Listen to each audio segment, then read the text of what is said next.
જય શ્રી કૃષ્ણ. આજે આપણે અડદિયું બનાવીશું. છે આ બદામ છે, કાજુ છે, કોપરાન છીણ છે, સુવટા વસાણું છે અને સૂટ પાવડર અને ગંઠોડા પાવડર છે. આ દળેલો ગુંદર છે, આ ઘી છે અને અડદનો લોટ છે. આપણે એમાં ઘી ઉમેરીશું. 100 ગ્રામ થઈ ગયો. હવે આપણે અડદનો લોટ થોડો થોડો કરીને અંદર નાખી દઈશું. ગેસની ફ્લેમ ઓછી રાખીશું. આપણે એને ધીમા ગેસે શેકવાનું છે. આવી રીતે હવે આપણા લોટ શેકાઈને તૈયાર થઈ ગયો છે.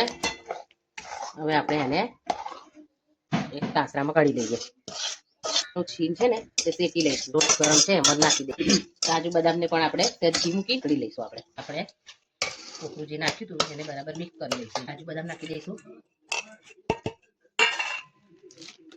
બત્રીસું પાવડર છે, ગંઠોડા પાવડર નાખીશું.